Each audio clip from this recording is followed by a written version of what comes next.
And welcome to Commentary is Magic's live deck building stream on tonight, November 27th, 2017. I am, as always, Grandpaws. And I am Emperor Bugle. Sequestria, it's out, and more importantly, Ponyhead is updated. This is true. That took us, what, almost a week?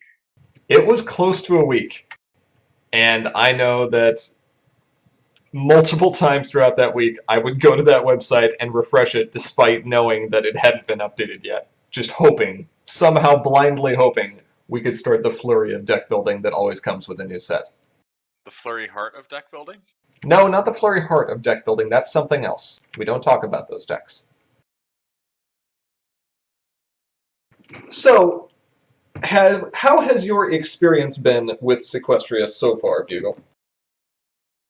Well, I tweeted about this, and this was amusing. I ordered a couple of boxes from Interplay, and I got them before Street Date, right? Or I got a package before Street Date, but only one of the boxes was there, so I was kind of Welcome to like Commentary is Magic's live. emotional roller coaster. Yay, it's early. No, only one of them is here. Aww. But then I opened that box, and one of the packs just had 13 cards because there were two UR stuck to each other. Oh, seems good. It seemed like a good trade to me.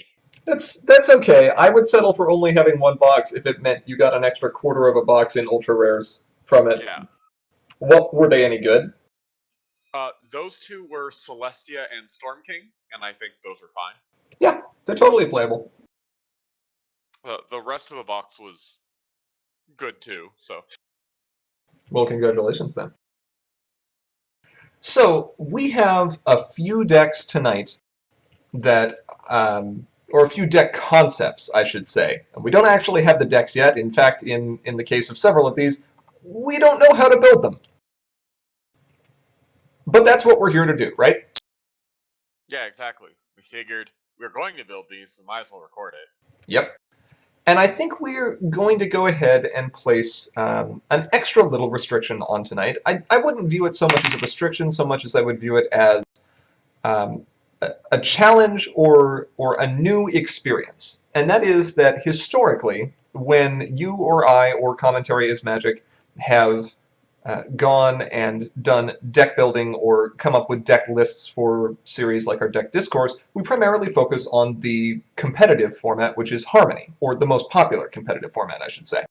Yeah, because it's competitive here in North America, but that's not universal. Right. In fact, our friends overseas in the UK, I believe, did a block format, correct? Yes. And Australia last year, not this year, but last year did both. They combined both into one tournament. Okay. And I think now that we have a full 5 sets available in what would be block, or rather EO forward in this case, it would be interesting to... Jury's still out on if it's block or not. I know, we're working on it, we're trying to figure it out. But I think it would be interesting just to see what we can build, especially focusing on some of these newer cards. Just not always going back to the same tricks. Like you said, not every deck needs to have, what, Vinyl? Vinyl and 3 TSUVs. Right. Not every deck needs that. Or Gyros. Because, Sequestria has a lot of exciting cards, right? For sure. But some of them are less exciting when you look at in Harmony. For example, Pinky and Twilight, right? Great super rare, fantastic card. But if you go all the way back to Candlelight Nights, there's this card called Sips and Snails Problem Solvers, which says, why would you run that? You could run me instead. So, I mean, there are several reasons to still run Pinky and Twilight, but yes, I see what you're saying. There are reasons, like the fact that it's portable is very huge. And the fact that you don't lose it when you replace a problem, yeah. But costing one more and having one more rec, it's meaningful. Harder to use. For sure. I don't think anyone's arguing that. Yeah. So, basically, there are a lot of cards in Sequestria that I think, I mean, some of them will definitely see play in Harmony. Don't get me wrong. I'm not trying to say the set is garbage for Harmony. No, Oh, no. not true. No, it is not true. There is a lot of fun stuff here that is definitely Harmony playable. But I think we would see even more cards in block. And so I want to give these cards the chance to shine, right? So let's just look at these 5 sets instead of 9 sets.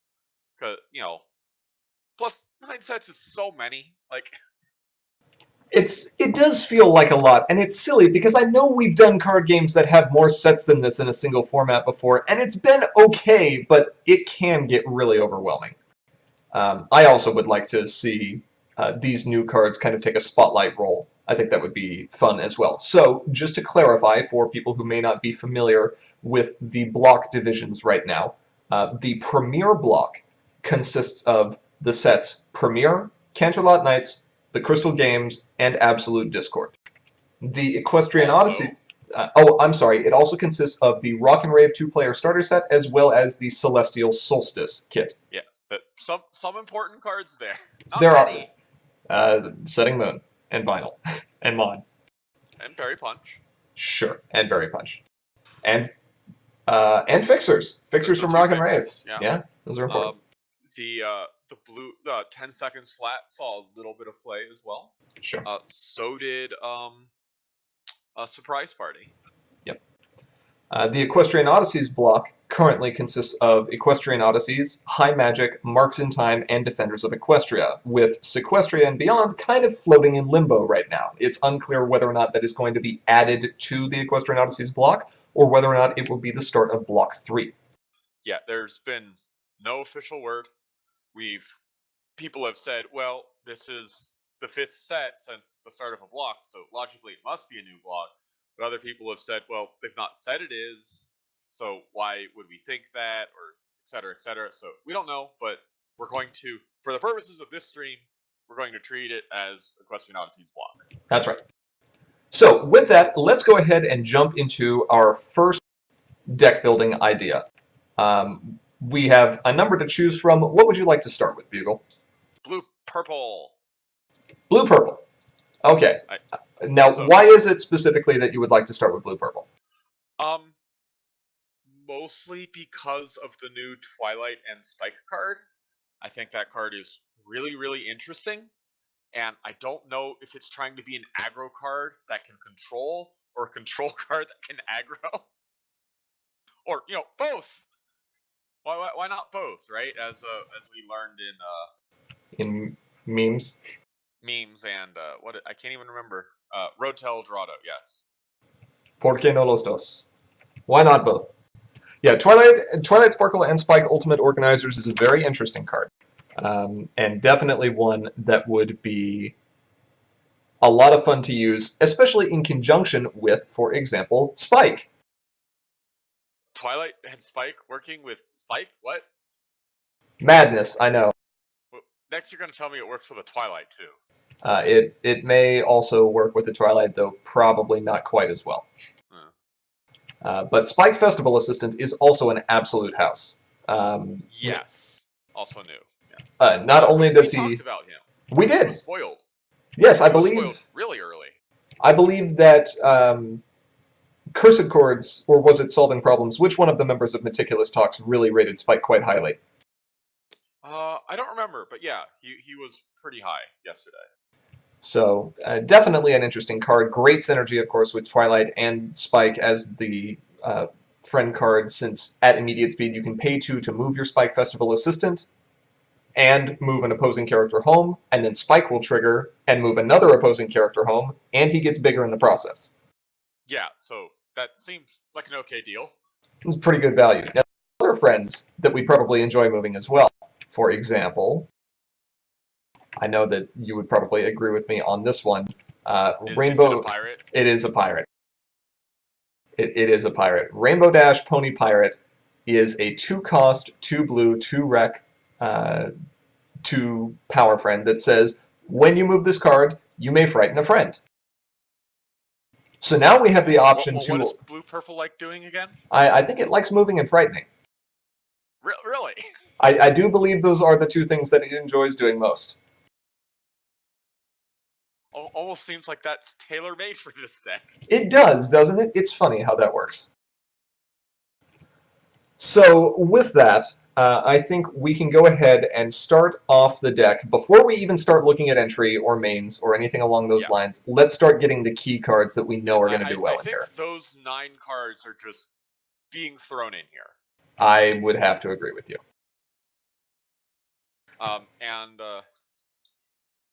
So, despite knowing that I wanted these 9 cards in here, like I knew that before we sat down. Oh, right? For sure. I still don't know what main we want. No, I don't either. I think there's a couple viable options here. For example, Seleno is not a terrible decision just because she does get us a lot of requirement immediately off the bat. Plus, blue-purple cares about troublemakers a little bit, and, you know, Seleno likes a particular troublemaker. Yes, she does. So yeah, that's one I've considered. Another one I've considered, also from this block, would be Tempest. Tempest is also a good card. A little more on the control side, which is totally fine. But the ability to bring out a Mimics or a Grubber on turn 1 and either say all your stuff is going to cost, well, all your stuff of one type is going to cost a lot more for a while, or just say, let's see if you only have one piece of entry in your hand. Yeah, you did that to me yesterday. That made me sad.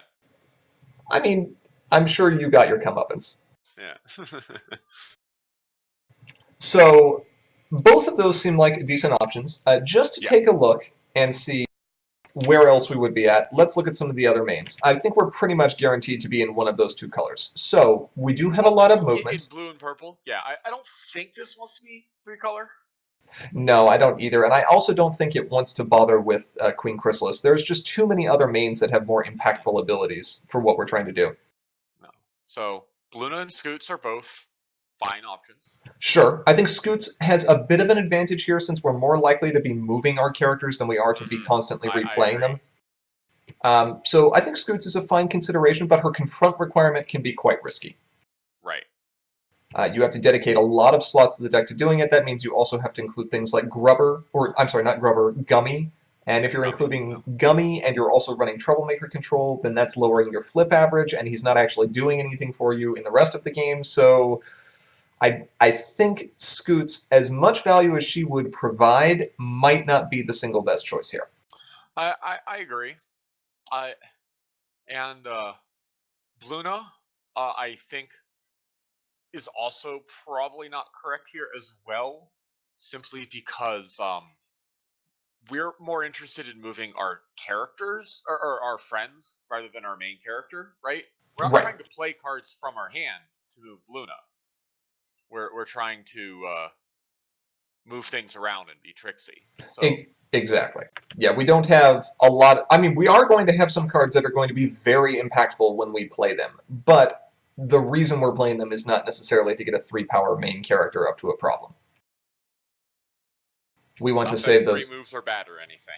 No, not that free moves are bad or anything, or Mass Frighten. Seleno is a decent choice, like we said before, because it does get you into blue rec, and there are some very nice blue cards that you can be running in block. And it gives you a bit of a point edge at the beginning, although you do have to remember that that means your opponent will actually likely be the first to start gaining the 3 AT advantage. So do just keep that in mind. Let's swap over to purple for a moment. Purple. So there's always Ambassador of Friendship. Yes. Ambassador of Friendship is a totally fine card, but the loss of Ancient Research, since we're not building with Premier Block, does hurt. Yeah, and we can't even do the trick that Cruel Mistress did, which was run 3 gyros in a single Starswirl Research. Right. Because gyro is not standard legal. Or, well, block legal. Or block, whatever. Yeah. I'm too used to Magic. Starlight Glimmer, Time of Her Life, unfortunately, again, not a very impactful main, and has one of the hardest flip conditions. Yeah, does work well with the Twilight and Spark, though, because it will ready them so you can use them on the opponent's turn. Sure, still some value there. But yeah, again, it's a hard to flip one-shot main, and I'd rather, if I'm going to use a one-shot main, I'd rather have an easy-to-flip one-shot main. I agree. Now, Trixie is a little interesting here. If we go a more troublemaker-heavy route, that might be kind of cool, especially if we've got some of these very useful immediate speed events in blue and purple. Ever Vigilant, of course, is a great card, especially with Twilight and Spike, or with just Spike on his own, or with Rainbow Dash. Any of the 9 cards we currently have. Well, Ever Vigilant doesn't really help Twilight and Spike, but it does help Spike and Rainbow. Yes, Spike and Rainbow. We've also got cards like Burning Bridges, which is another great way to force some movement. Yeah, Burning Bridges is interesting because it's like, how can we make Cutie Puck scare without making Cutie Puck scare? Yep. And then, of course, there's still just other value in cards like Interdimensional Portal, Napcakes, things like that. The one bit that is a little tricky is the opponent does have to start the face-off, which would mean that we generally want to run a higher Troublemaker suite, and it would mean that we would need to play an event before we start getting into a lot of our purple entry. However, we could end up running the Twilight entry from the new set, which would allow us to move a character in addition to getting our purple up to 3. That's not terrible. Yeah, it's not awful. Let's look at the other 2 choices before we settle on something. Professor Sparkle, again, difficult flip condition, and as much as we have an understanding that control decks might want to run Troublemakers, I don't think we want to be pouring all our AT into buffing them. No, we want to be pouring our AT into moving our characters and moving their characters and scaring them or whatever. I agree. And then Tempest Shadow. Very similar to Seleno in that she'll get us our wreck in 1 color very early on, and that is awesome. She also has that very impactful turn 1 play of drop a Mimics, drop a Grubber, drop something along those lines. Yeah, against farm, you might drop an Armosty or a Squizzard instead. Sure, there are choices. You might even choose to drop an Epic if you really needed to. Yeah, drop a Storm King. Dropping a Storm King can be pretty funny. Though, I think dropping a Storm King is actually bad because it makes us have to pay extra to move their characters away. Sure, unless we're dropping it before they have any characters away from home. Then it's okay. Sort of. I mean, they're just going to play characters there. I mean, that's true. And then we can't move them away cheaply, and I think that's little counterintuitive. All right. So with those decisions in mind, what do you think you'd like to go with, Bugle? I think I'm leaning towards Tempest, honestly. Yeah, Tempest seems like a pretty decent choice here. I think that having a purple character always is going to make it nice because we can end up using the new Twilight. Who a 2-for-2 that moves an opposing character even at main phase timing is not awful. Yeah. The other big thing is a lot of the impactful events are 3 purple, and I think since we're having at least a small theme of moving the opposing characters away, like having some troublemakers would be nice. And I think Seleno is not quite as good at Tempest for that. Like, sure. Yes, we would use Easy as Pie, and that would be great. But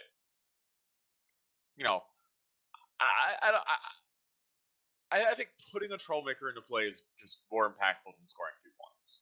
Sure, makes sense. Let's go with Tempest then. Yeah. All right, so we're going to go with Tempest as the main, which means that we know there's a couple Troublemakers that we'll be running, for sure.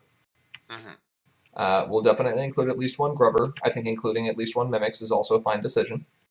Sure. There are other choices as well. If we think that we're going to be playing up against... well,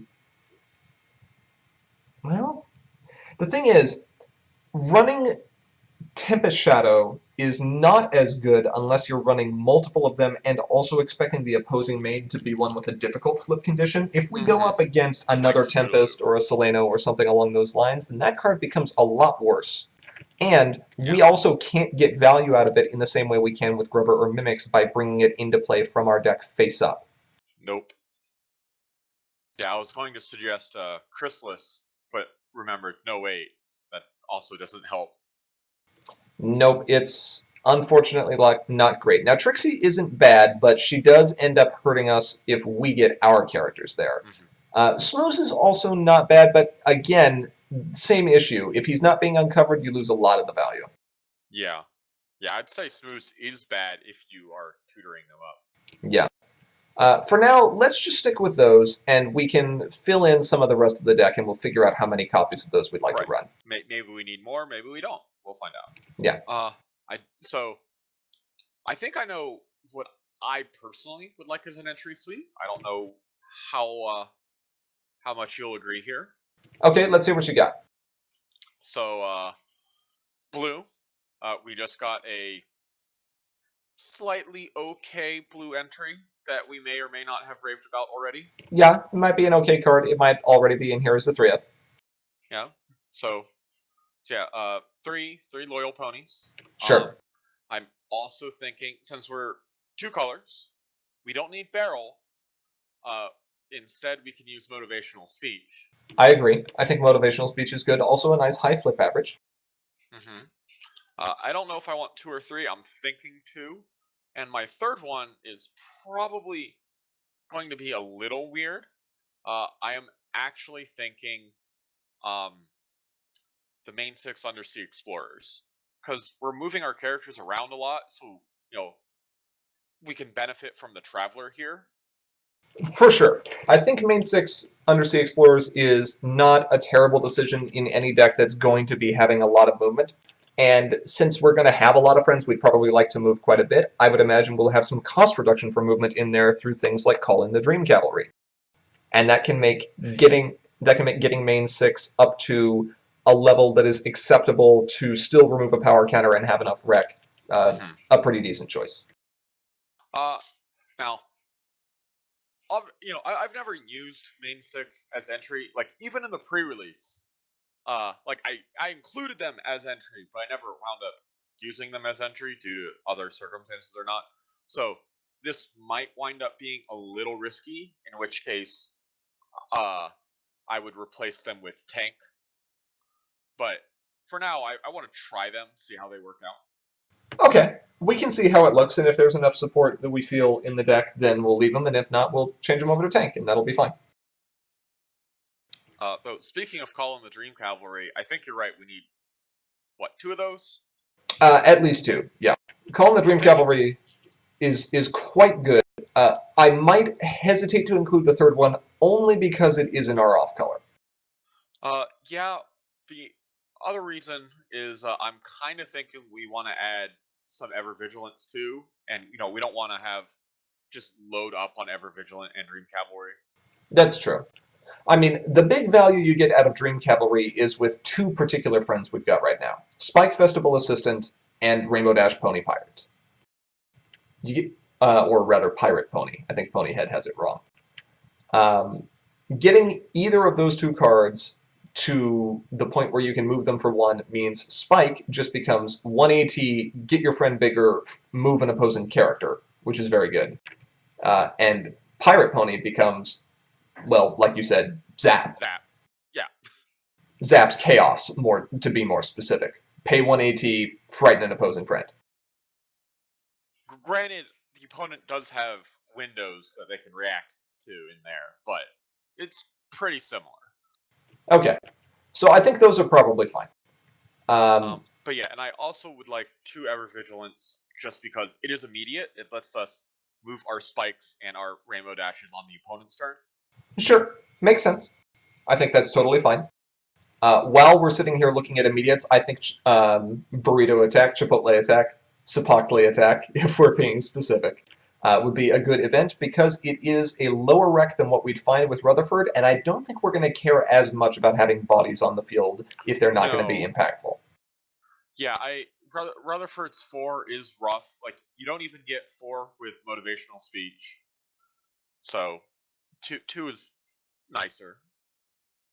How many do you think we should be running? Because we haven't even touched the purple events yet, I would say add 2, and then we can add a couple of purple events, and Sure. Now, there's only one other blue event that I'm really looking at even remotely including, and just the fact that it is 4-rec makes me not want to, and that is Under the Wire. And there's actually only one reason I'd really want to play Under the Wire, and it's for the new Twilight Pirate Pony.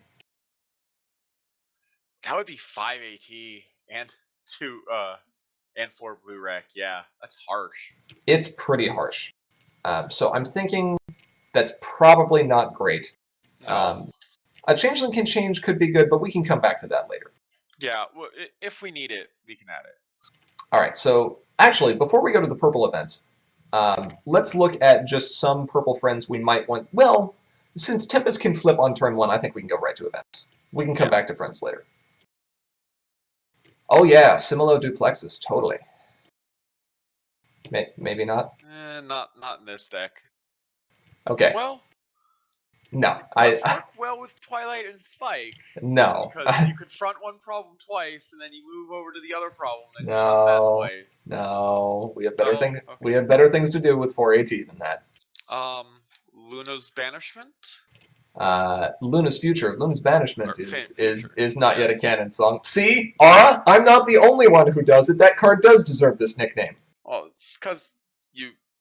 I'm blaming you entirely. I mean, you can. It is totally my fault. Okay. Or Rip. Rest in Pieces is interesting, and this is likely to be a very resource-heavy meta, and we're going to have the purple to be able to play this. Yeah, it's Well, we're going to have the purple to be able to play either. But because what did we just get? In terms of powerful resources, we got Desert Road, which we're not a fan of. Well, granted, most of our cards are on move and stuff, but not all of them. Yeah. You don't want to have to wait. Spooky Scary Story makes beating up our troublemakers very easy, and also makes it a huge uphill battle for us. Story. Or sorry, Spooky Scary Story. Spooky Ruins. Spooky Ruins. Thank you. We're staying out of Premier Block. Yeah, Spooky Ruins is pretty good. Motivational Speech. A lot of people are going to be running that, so getting them out of color entry is nice. Yes. Stick. Stick is pretty good. I like Stick. It's a nice stick. And that's just on top of other resources. Sure. Like Appaloosa, we're not a fan of that. We want to scare things. Yeah, I think including some Rest in Pieces is a good idea. I wouldn't be adverse to running at least one copy of Luna's Future because it does have other modes. So I'm thinking of maybe like a 2-1 split and see how we feel about that. Yeah, that seems fine. All right, let's try that. Though, it occurs to me that we're going to ruin some person's day. They're like, motivational speech, and then we're like, rest in pieces. Like, but that was my only entry. Yeah, and I paid 3 to get rid of it. What do you want from me? Now, I believe we are kind of being disgraceful right now because we did not Windmill Slam the friend. So let's Windmill Slam the friend. We've got 3 rec on turn 2, Bugle. What do we need to play? Yeah, because we don't really care about our flip average, I do agree that we want Paper Twilight here. Another interesting option, if we go a little heavier on troublemakers, there is a resource we might want to include. Like 1 copy, I think, of Daring Do Poster. Yeah, Daring Do Poster's not a bad option. I would agree. I probably wouldn't want to run more than just 1. Unfortunately, the multicolor song for us is not great. All Fly is in the series of the least impactful of the multicolor songs. Not that some of them aren't fine, like Bats is a totally fine card, and Find the Music and you can have good modes, and so can Make This Castle a Home. But they're just not of the same power level as what we saw with later sets. Yeah. The nicest thing about All Fly is it lets you move one of your characters or one of their characters. Right. But we already have... All Fly doesn't let us... Or, yes, it does. And it's friend, not character. Or it is friend, okay. Yeah. There is manual, but I don't think we're running manual. No, we're not really a one-turn kill combo deck, and I don't think we want to fill up the deck with, well, just Burst. fodder like that. Yeah. So with that, since we do have AT generation through Twilight Sparkle cover to cover, do we want to be jerks? It's I would consider 2. I would not run a full 3. I agree. But I think 2 on even grounds is probably a great way to make it very difficult for our opponent to be able to unfrighten a lot of their characters in the same turn. Yes. Or move them back, or because we're doing both of these things to them. Sure. Yeah, I do like having these. This was actually where she first shined. Like, people forget that she was not originally used in aggro decks. She was used in blue-purple control. Yep. Let's pop back over to the purple events before we forget. Oh, yep. Nap cakes. We need the nap cakes. We do need some nap cakes. How many are you thinking? I think we need a full 3 because, frighten and moving only gets you so far. Actually removing the friend from play is nice. Yeah, I think that's fine. If we had more characters that were going to be meaningful on entering play, I would say you could run a suite of 2 nap cakes and 2 interdimensional portals, because portal can be used either way, but unfortunately, we're just not going to have much here. Yeah, and I also think we might want a Magicite or 2. Or not Magicite, Misfire, that one. Misfire could be a good option because Cadence can bring back a lot of cards from the discard pile. It gets rid of things like Experienced on some of those nasty friends. There's definitely some reanimation decks running around right now. I think including at least 1 copy of Misfire is fine, and we can see if there's room for a second one later. Sure. I'd like to consider whether or not we'd want to run Burning Bridges or not. Well, Burning Bridges is kind of like we already have make your own Burning Bridge with Twilight, Spike, and Spike. That's true. That does require, of course, more pieces. Right. The other option, and something that I could see with the Napcakes, by the way, running Interdimensional Portal, since we are in these colors, would be adding Zecora, Mysterious, and Spooky, because she does synergize quite well with IDP. She does. She's very strong. And she's only 2 rec too. She is only 2 rec. I think her. Yeah, you can play her easily off of any of your entry. Yeah, I think maybe not playing her. Oh, and we've also got Daring Do as well. I don't know if we'd necessarily want to run Daring Do, but we could. She does cost 4, and right now we have, 2 Troublemakers in the deck? Right, so we'll have to look at that. But Mysterious and Spooky, I think, is a great one. Zeroed Out is also not bad. Though, again, 2 Troublemakers. Sure. We still have some slots remaining. And we can obviously cut a few of these things if it turns out they're not working quite as well. I think we can include at least 2 Mysterious and Spooky. And I'd like to move away from 3 Napcakes just because I expect that there will be fewer decks reliant on only tiny characters. That's true. And I'd like to try it with 2 interdimensional portals, and we can see how that ends up working. And then if it turns out that we don't think that will synergize well, we can always change it back. But this does give us another 5 slots to play with. Well, do we have anything else that wants us to move it that is impactful? Well, let's go over to the Royal Archive. We'll take a look here. So let's go looking for things in the Equestrian Odysseys block that are friends. Here's a question. Do we want point acceleration? So the only forms of point acceleration that we would really have present within these decks would be Night Glider if we go for problem face-offs, which I don't expect us to do. Princess Luna if we go for Troublemaker face-offs, which I also don't expect us to do. and splashing for Changeling Throne. Now, we do have motivational speech at 2, and we also have the main 6 at The main 3. 6. Mm-hmm. Yeah, so that is a consideration. Would we rather run Throne than a Seikasa? Seikasa is a good card, for sure.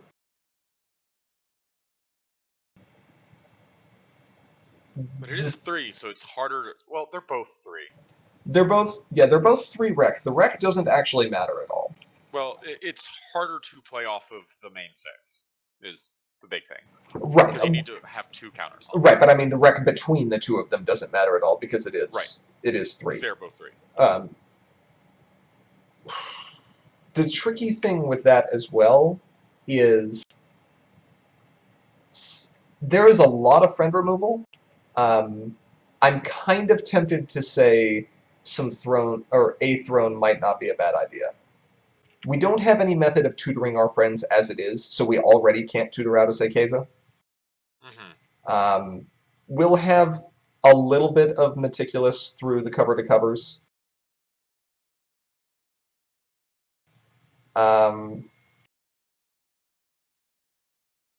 Where are you leaning on this? I generally find resources to be more defensible than friends, simply because there are fewer ways to interact with them.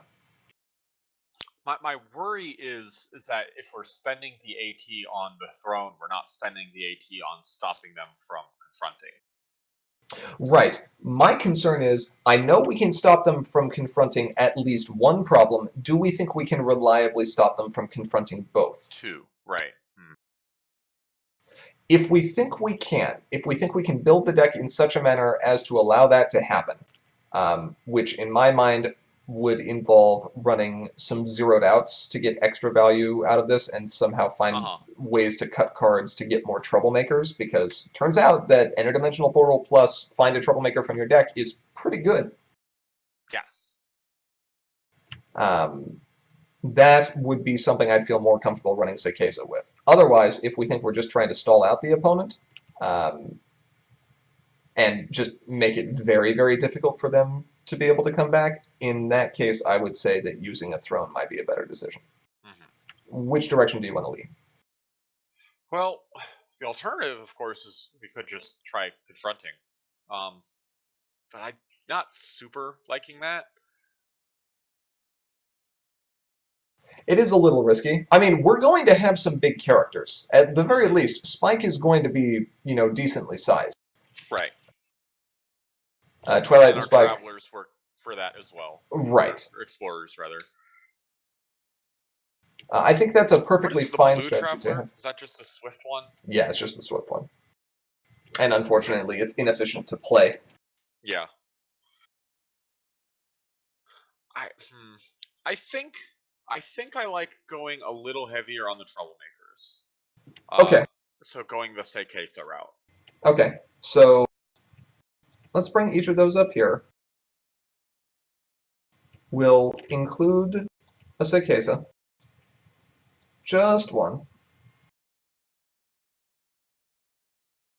We've still got a couple methods of getting in there, 2 motivational speeches. We might not even need to play one, depending on what we find in our hand. And then I would really like to see, if we're going to do that, some zeroed outs. And maybe change up the Troublemaker suite a little bit. We could, see about that. Like 2 Mimics, 2 Grubbers, 2 Armospies, is that what you're thinking? Or Double Diamond, maybe? Armospi's not a bad option. Double Diamond's not a bad option. I think having a mix between them would be nice. I also would not mind finding an Epic, simply because that would mean we'd have an option when the opponent drops an irritating non-Epic Troublemaker to just get rid of it. Mm-hmm. So like a Trixie, maybe. Well, yeah, like one Trixie. Trixie's a little annoying because it turns off, like, we can't move things to that problem anymore and have them be relevant. So we would have to do stuff like move our Rainbow Dash home and then back to the problem. Which is fine. I don't think there's a big difference between doing that. It simply means that Ever Vigilant might be a little bit worse if we run Right. Trixie. The alternative would be to run like Starlight Glimmer, not Chrono Trigger. I don't think we want to run Chrono Trigger here, but Enforced Equality. Yeah, equality might. I mean, and equality is good against farm, unless It you is. Borax farm or Twilight farm. That's true. Let's give that a shot, see how we think about that. Sure. So 1 Enforced Equality. We'll get an Aramosby in there, just in case we're up against. The biggest issue I have with Aramosby and Tempest is it actually doesn't do much against farm because they just play it to the other Troublemaker, at the very least in block. It's not like in... Yeah, it just gives you a spot to sit behind and confront. If you can push them away from them both, then you can sit there and confront. That's the big benefit to Aramosby. Alright, so we'll run 1 Aramosby. And right now that puts us at 47 cards, so let's see if we can find just a couple things to cut here. Well, did you add the zeroed outs and the portals? Yes, I added the zeroed outs Okay. and the portals.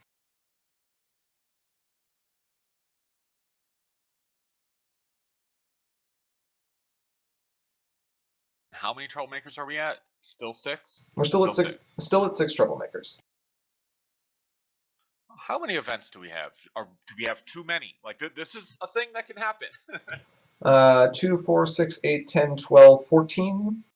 14 events? 14 plus our 6 troublemakers and our 2 resources, so we're at 22 out of 45 non-friends. Right, so slightly That's less than fine. half of our deck is friends. Yeah, that doesn't feel terrible. Presently, I would be tempted to say drop 1 Twilight Sparkle and Spike. Just because... Really? And the reason I'm going to say this is it's not that we don't want to see that card, and generally you want to include a card at 3 copies if you definitely want to see it in a game, but having more than 1 in play is actually not great for us. That's true.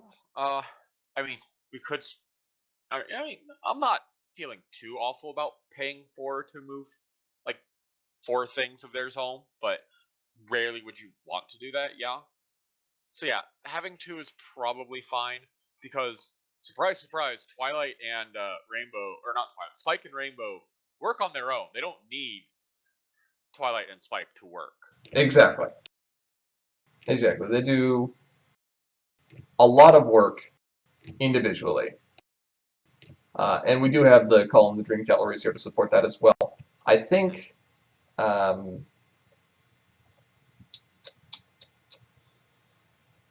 boy, it's tricky to make this last cut. It definitely cannot be entry. We definitely want to save our entry. We could drop... Do we need a full 3 Sakura? No, we only have 2 Sakuras. We do only have 2 Sakuras, and we also only have 2 zeroed outs. Do we want to just do 3 zeroed outs and 0 Sakuras? We have enough Frighten already. I think as long as we do have an interdimensional portal target, I'm probably fine with that. So let's bring zeroed out up to 3. We'll drop Sakura down. Now, the advantage of Sakura is Sakura does get around friends that cannot be frightened because she banishes that friend. Yeah, this is true. But most friends that cannot be frightened can be moved. I think the other question is, do we have enough Troublemakers in the deck to really support a full playset of Zeroed Out? Or could we run 2 Zeroed Out and 1 Sakura? That's a good point. It might... Yeah. 2 Zeroed Out, 1 Sakura is probably fine because we're only going to really have 5 Troublemakers in the deck. Right. So with that, let's look at some problems. I think a couple of these are actually going to be quite obvious here. For example, Entrance Exam seems great. Our main doesn't do much else. Might as well get some value out of that. So, speaking of our main not doing much else, did we forget a useful resource? Which resource are you referring to? That flips for 7 and... Oh, the staff? Yeah. I honestly think we've got better options for our Frighten in here just because they're going to be reusable. I mean, we're going with a movement theme. I guess, yeah, our Frighten already is reusable, yeah, and our movement is reusable, so yeah. It's probably fine. It's probably okay. Our flip average is a little low, but that's okay. We've got some decent tricks that are present here. Yeah. Now, let's see. Other things that could end up working well. Easy as cake is a great problem. Yeah. But it is difficult to confront, and I think we do need to be looking at problems that are not going to be awful for us to confront. Yeah. Like, while it's true, Spike can get to the point where he confronts that by himself. We might not want that, Right. to wait that long. Winter is coming. Is easy. Trouble with Trixie is pretty easy. Winter is coming is also not awful. 3 blue is kind of hard to hit. We don't have anything with built-in 3 except for Sakura. No, I believe we also have. Aren't Spike and Twilight Ultimate Organizers 3 blue? I thought they were 2. I'm pretty certain they are 3. Looks like they're 3. Yeah, they are indeed 3. There's also, of course, if we have a motivational speech, or if we have the main 6. Sure. And that gives us hard removal, which is something that is quite nice. It's also one of those. True. It's also one of those problems that has the great benefit of being a lower confront requirement for us than it is for the opponent, even though it is split between 2 colors. We only need 6 power there, the opponent needs 8. Do we run blackmail? Are we running control? Kind of. We should probably consider running blackmail. Again, blackmail kind of has the same issue going on, where we need to make sure that we're not going to allow the opponent to confront even a single problem, but I think that's okay. We're already on that game plan anyway. So let's try it. And it is confrontable. It's not easy, but we can confront it with main 6. We can confront it with main 6, we can confront it with our own main plus photo finish as well, plus another character. There are options. They're not pretty, but they're there. Let's take a look at some other ones. Halfway Across Equestria is an excellent control problem, but is such a beast for us to actually confront. Right, and it doesn't give us points on its own. Right. Spell Showdown is not bad with all the events that we have. We do have quite a few of those. 8 is still a lot. Like, if we were going to turn down the easiest cake. I might like to see Hysterical Recreation here. It's relatively easy to confront. It's got that same 6 for us, 8 for the opponent, and we can actually get surprise value out of that problem by moving one of our characters to that problem at immediate speed while also moving one of their characters home. Or frightening it. Yeah. And does affect all your troublemakers, not just ones there. So yeah, I think that's fine. Okay. So now we're just mainly looking for a starting problem. It's an 8 for them, 6 for us. Right, which was mentioned. Some other problems here, of course, there's several good neutral problems. Seeking the Scepter, not really what we're looking for here, but is a consideration. We want to stay away from high bonus point problems. Our game plan is not going to be problem face-offs. Equalist Propaganda is okay. Mm-hmm. Do we want to start with Trading Traditions? Get that blue right out the gate? Like, we don't... like, it does let us flip, then play Zeroed Out turn 2. I don't know. What do you think? I think the thing we need to look at is what are our other options, right? We either start with Trading Traditions, Equalist Propaganda... Or Second Chance. Or Second Chance. Second Chance is pretty nice. I like 3AT. I do like 3AT 50% of the time.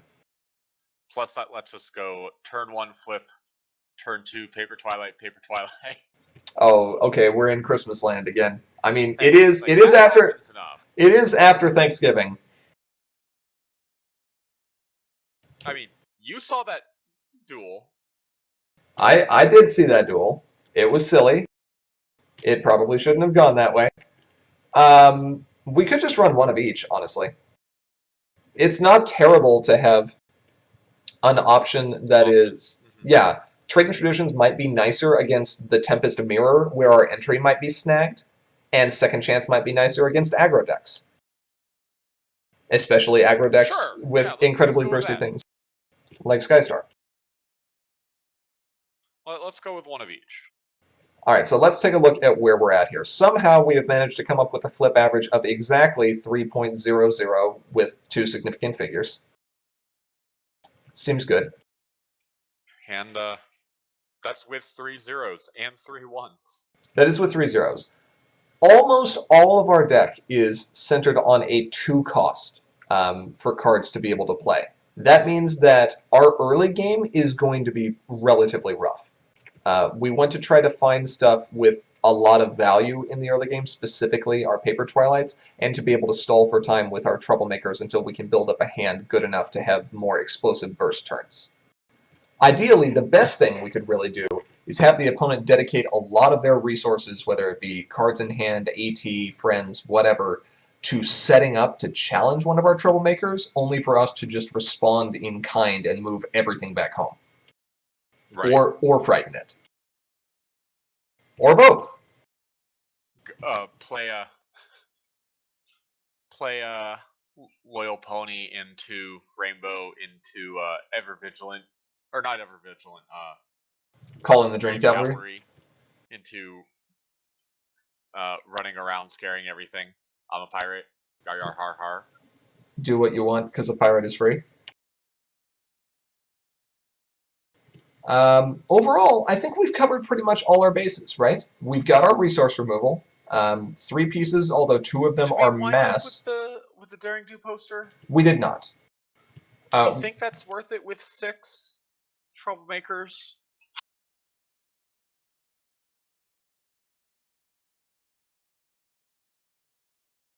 No, I Yeah. honestly don't think so. Okay. I think we would need more Troublemakers. Not because I don't expect that we would have Troublemakers occasionally in play, but I don't think we'd have any in play for significant periods of time to be able to recoup the cost of playing Daring Do poster and also not just having another card in our deck.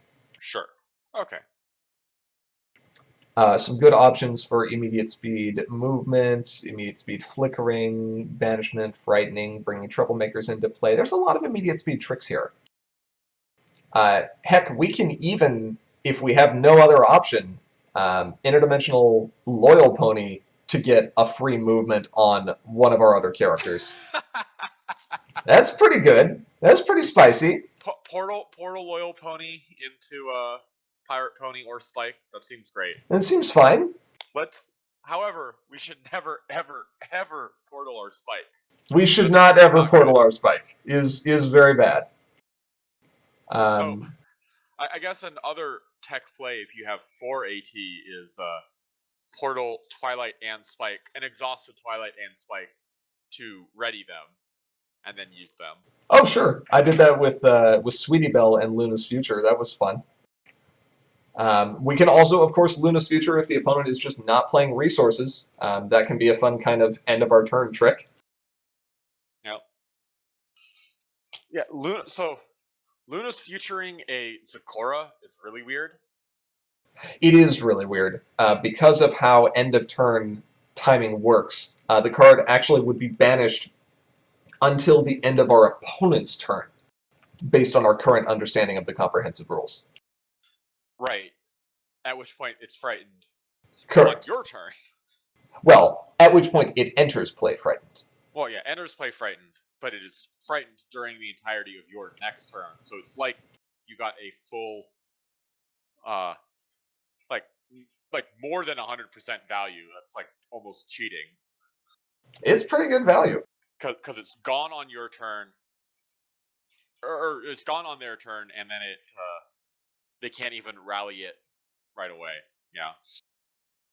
Now, if there wasn't already a deck with the name Too Spoopy, I would definitely want to go with that.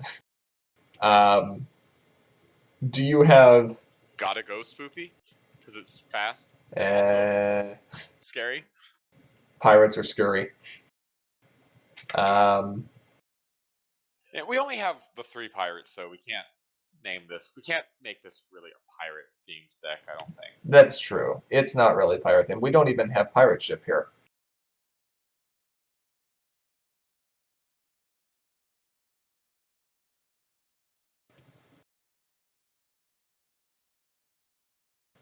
We could call it Terror on the High Seas. It's a little pirate themed, but it's okay. Terror on the high speeds. I think that's forcing it a little bit. Okay.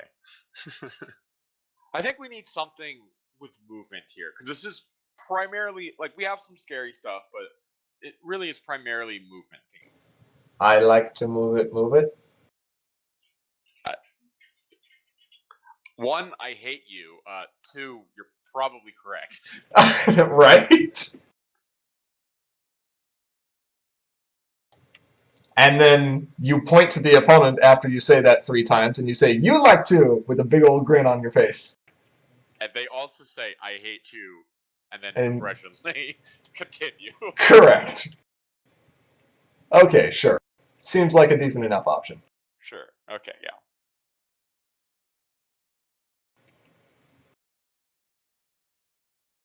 Well, that was a fun deck building exercise, and I'm glad we definitely went through it here. So, but so do we call this control or do we call this slow speed aggro?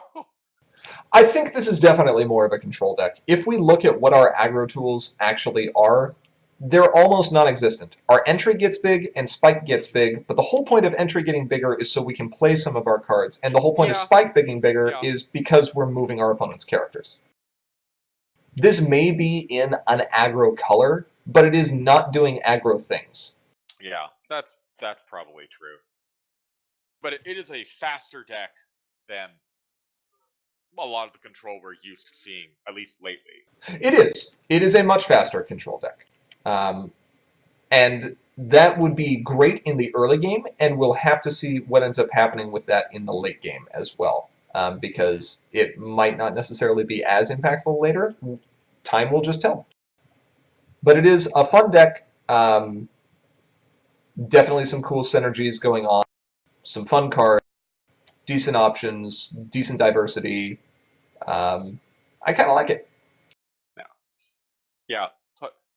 I am a little sad that the card that we intentionally built this around went down to 2, but sometimes your build arounds don't want 3. Like, what can you say? Sometimes it happens. Not every deck needs 3 years of Vanquishers. 3. Yeah. Okay, what's next? You have it Well, saved in another let's tab, right? let's pause for just a moment here.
Oh dear. I'm still here.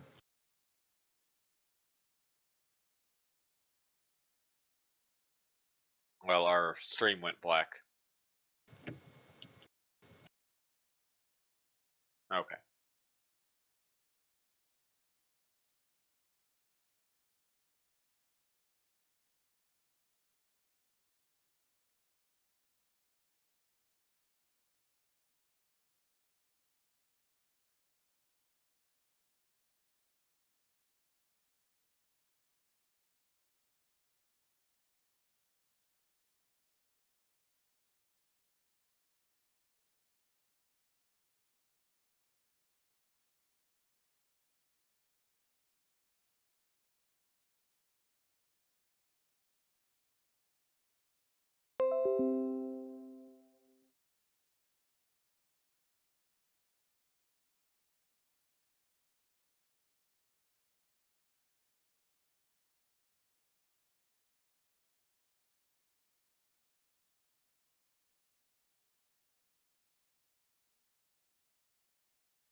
Okay, sorry about that.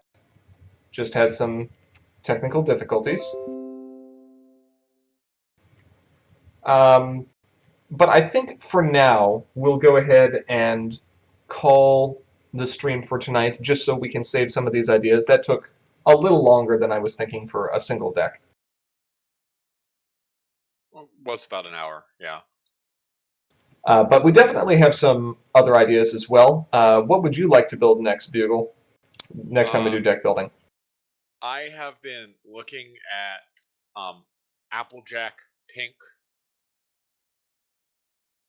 There's a particular combo there that I think looks very interesting. Actually, there's multiple combos there that I think look particularly interesting. There are some good things there for sure. I'm sure you can guess at least one of them. I can. I don't have to guess. I've seen it. Yeah, so I know about maybe half the deck off the top of my head, so it would be fun seeing what the rest would be. However, I suggested this one. What are you interested in doing? I'd like to see orange-white control come. Just because there are several very good cards in those colors from the new set, and because the combination of Applejack plus Staff of Sikonis plus Princess Cadence is kind of dumb. Is okay? Is okay. It's like F-Stop in block format, except you also end up frightening one of their characters. Well, if you win. But you're playing Applejack, so you're probably going to win. Probably going to win. That and Jamal, I think, is an excellent card, not to mention Desert Road, which we already did mention. So I think there's room there to explore as well. With that, though, I think we will go ahead and save more details on those ideas for a later date, hopefully do some streaming later this week. We do appreciate you joining us to watch this evening, and if you didn't get the chance to watch this evening, but you are watching this recording after the fact, thank you again.